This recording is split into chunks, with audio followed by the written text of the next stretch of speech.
has Star Trek got to do with the Amish? I've long regarded the Amish buggy as a kind of spaceship, capable of traveling in both space and time. Now Riverside, on the edge of Iowa's Amish America, has declared itself the future home of James T. Kirk, captain of the Starship Enterprise. So we have added yet another spaceship to those time travelers that visit the area from Amish America, which exists only a heartbeat away from the modern world of Kelowna Riverside, a world that has lost all sense of time. On a car dash, we find a clock. On an Amish dash, we find a calendar. The Amish come clattering down the road from their world and, however briefly, operate in our time before fading into Amish America.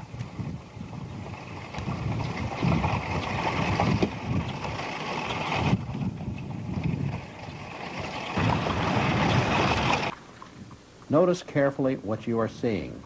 Gray buggies with rounded off tops.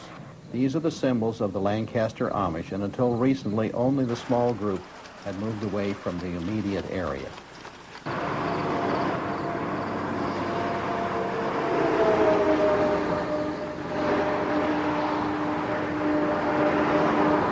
This young man on the scooter symbolizes the battle to conform among the Amish.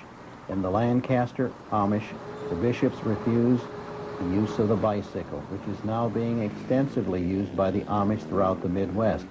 So every adult is using an enlarged scooter. While I was in Intercourse, Pennsylvania recently, observing all kinds of buggies and wagons going up and down the road, I stepped into an information center in time to hear a man ask, "Are there any real Amish left anymore?" He seemed to assume that everything outside was being put on for the benefit of the tourist rather than going on despite the tourist. As the Amish come in and out of towns like Intercourse, Burdenhand, Paradise, and Strasburg, Pennsylvania, towns that they helped found more than 200 years ago, they are surrounded by tour buses, by groups of tourists on foot, or riding by in buggies. Despite all this, they continue to try to live the rural way of life. And yet each group of Amish live a little bit differently from every other group. This country store in Intercourse, Pennsylvania is probably the most photographed in all of America. It was in the movie Witness, and it has remained one of the main stores for the Amish who come into town on a daily basis. Here, tour buses stop to give passengers a look at real Amish. One Amishman described to me returning to his buggy to find a tourist bouncing up and down on the seat. I wonder how he would feel if I got into his car and started bouncing up and down, saying, "Nice car you have here." Tourist-style buggies swing by to give the Amish a look. In the Lancaster area, it must seem as if these people are living in a fishbowl. This is also the first time this particular group, the White Buggy Amish, has been portrayed on any video. Big Valley, home of white and yellow buggy as well as black buggy Amish, is directly south of State College, Pennsylvania, which is not far off Interstate 80. South on 322 to Reedville, then west on 655 into the town of Belleville, Pennsylvania. Further west we come to Menno, named for Menno Simon, who was one of the founders of the Mennonites, out of which the Amish descended. Like Lancaster, this valley too became overcrowded. Over the years, the yellow buggy or Byler Amish have become the orange buggy Amish of New Wilmington. The orange buggy Amish are the only Amish group that has smoking as a regular part of their lifestyle. Here, a group of young men take a smoke break during the 3-hour-long church service. Every smoker knows how hard it is to sit still for an hour-long church service, let alone the 3-hour one the Amish have. I can find no satisfactory explanation of why these Byler Amish smoke. Amish settlements are usually far from larger cities. When the Amish first settled in the Middlefield, Mesopotamia, Ohio area, they were a good 40 miles east of Cleveland, Ohio. Now the Cleveland suburban growth has moved many miles closer, and Middlefield not only has a shopping center, but also a large McDonald's.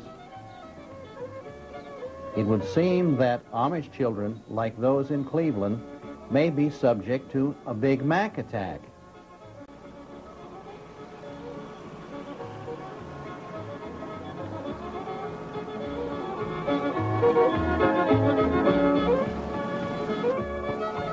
Auctions are held frequently in Amish areas. For the Amish, they amount to an entertainment, a social gathering, plus an opportunity to find a bargain. Both auctions and garage sales represent a chance for the outsider to mingle with the Amish. The Amish in some areas actually encourage this by giving sale bills of their events wide circulation. Almost every major Amish area holds regular livestock sales weekly throughout the year, while special events are held once or perhaps twice a year. Hundreds of Amish families attended this draft horse auction along with horse breeders from all across the United States. There is a strong myth in America that the Amish cannot be photographed. The Amish church says the Amish may not pose for pictures, and most agree that if you are simply photographing what they are doing, it is all right, or at least tolerable. That's the way it is. Well, our district, well, we got bicycles, but in the other district, we're right on pretty well on the line where there's two districts right there, and the other districts don't have bikes. To those of you who believe there is only one kind of Amish, I hope this video helps to set the record straight. The Amish are the fastest growing ethnic group in America today. By tomorrow and the tomorrows to come, you will see Amish buggies headed down farm roads in every corner of America. The Amish are here to stay.